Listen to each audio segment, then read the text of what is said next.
Hello everyone, जैसे कि आप देख सकते हैं कि आप सबका जो है फर्स्ट राउंड का जो अलॉटमेंट लेटर है वो आज आ चुका है ना। अब आपको रिपोर्टिंग सेंटर्स जो अवेलेबल हैं आपके, जो भी आपको कॉलेज अलॉट हुआ है उस कॉलेज में या फिर उस रिपोर्टिंग सेंटर पे जाकर के आपको अपने डॉक्यूमेंट वेरिफिकेशन करवाना है, फ़ीस जमा करनी है। उसके बाद अगर आप अपग्रेड करना चाहते हैं तो अपग्रेड भी कर सकते हैं। तो अपग्रेड की डेट भी हम देख लेते हैं 28। पहले हम देखते हैं कि डॉक्यूमेंट वेरिफिकेशन की डेट क्या है। 28, 29 और 1 और 2, ये 4 दिन हैं और 4 दिन ही जो हैं आपके पास अपग्रेड के लिए हैं। तो 6 दिन है आपके पास अपग्रेड के लिए। 28 से 2 तक आप जो है अपग्रेड कर सकते हैं। ठीक है, आप अपना रजिस्ट्रेशन भी कैंसिल करवा सकते हैं। 9 पॉइंट में आप देख सकते हैं कि online registration cancellation of admission eight document verification reporting centre, आप अपना जो एडमिशन है वो भी कैंसिल करवा सकते हैं। तो आगे देखते हैं और दूसरी चीज़ें, जैसे कि आप सब देख सकते हैं जो हमारी ये ऑफिशियल वेबसाइट है, आप इसको जैसे सर्च करेंगे उसके बाद आपको नीचे आना है।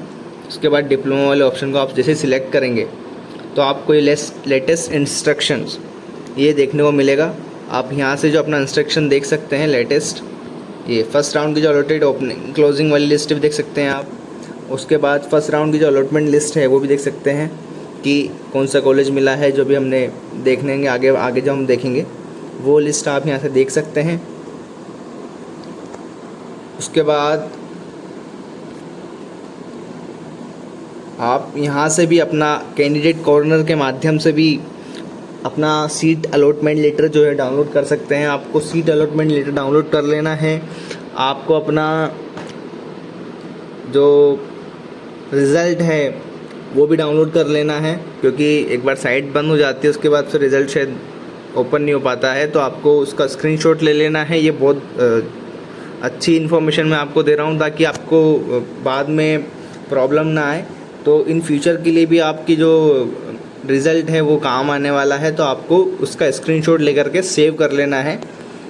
तो आप देख सकते हैं जैसे स्टूडेंट कैंडिडेट के कॉर्नर के माध्यम से आप यहाँ से लॉगिन कर सकते हैं। एप्लीकेशन नंबर, पासवर्ड, कैप्चा और सबमिट के बाद कुछ आपको काउंसलिंग वाला जो इंटरफेस है वो नज़र आने वाला है। तो हम देखते हैं क्या होगा। तो अब देख लेते हैं हमारी फर्स्ट राउंड की जो अलॉटमेंट लिस्ट है वो। तो सबसे पहले सीरियल नंबर, कॉमन रैंक जो भी रैंक लगी है वो, एमपी स्टेट रैंक भी इसमें दी गई है, ईएसपी एडेड कंसोलिडेटेड रैंक भी इसमें दी गई है। ठीक है, एडेड फाइनल मार्क्स जो भी फाइनल मार्क्स है वो 12th के परसेंटेज आपके इसमें दे रखे हैं।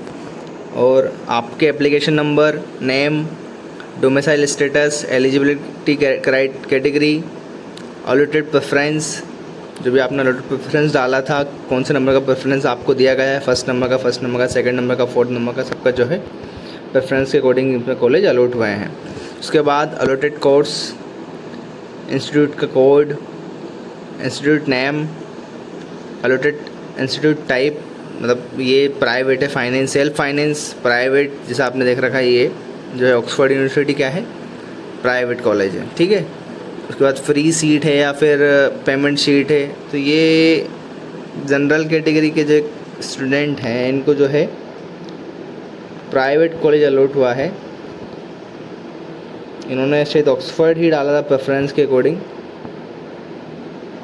और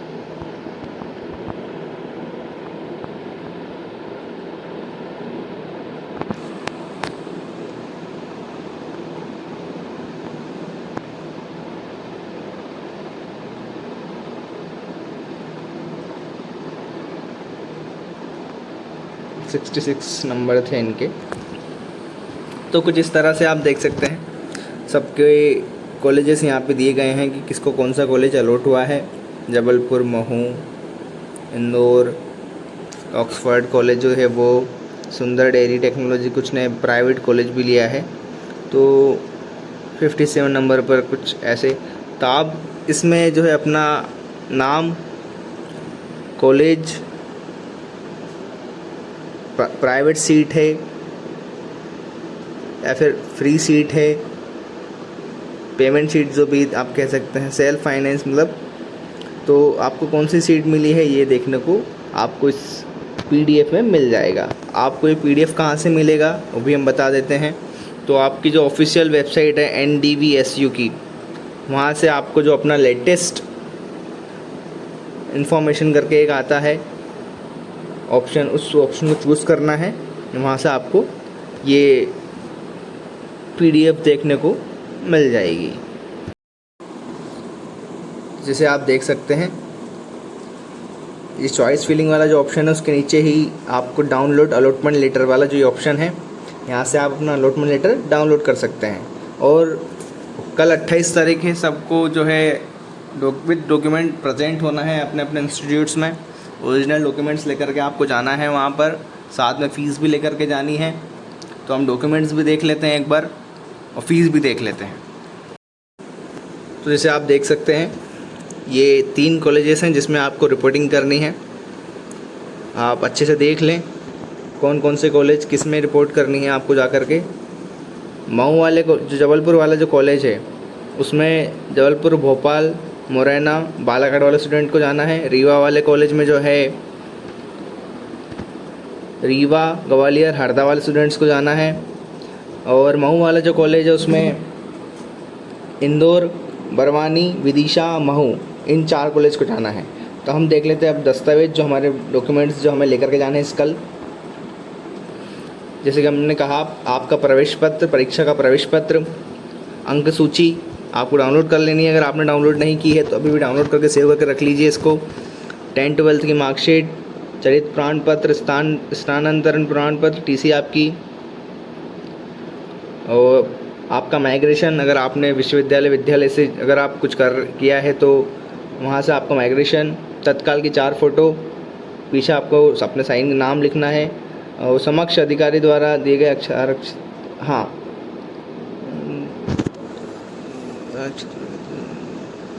जो आपका जाति प्रमाण पत्र होता है वो,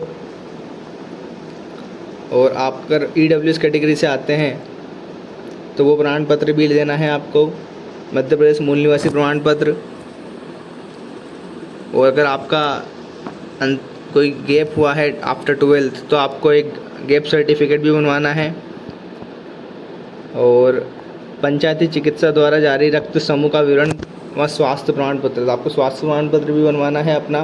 तो ये आप हॉस्पिटल से जो है अपना गवर्नमेंट हॉस्पिटल के माध्यम से आप अपना स्वास्थ्य प्रमाण पत्र बनवा सकते हैं। आपको हॉस्पिटल में जाना है और ये जो पॉइंट है ये दिखाना है पंजीयत। तो आप जैसे ही एक पॉइंट अगर दिखाते हैं किसी डॉक्टर को, वो आपका मेडिकल सर्टिफिकेट बना देंगे। आपको अपना रक्त समूह का भी विवरण देना है कि आपका रक्त समूह कौन सा है। तो ब्लड टेस्ट, साथ में स्वास्थ्य प्रमाण पत्र किसी भी गवर्नमेंट हॉस्पिटल के माध्यम से। फिर आपका अपना आय प्रमाण पत्र भी लगाना है। तो इस तारीख से तारीख जारी हुआ आय प्रमाण पत्र आपको देना है।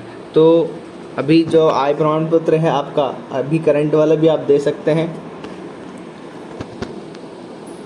और आपका जो सीट अलॉटमेंट लेटर है वो, साथ में आधार कार्ड और इन सभी की 2-2 फ़ोटोकॉपी।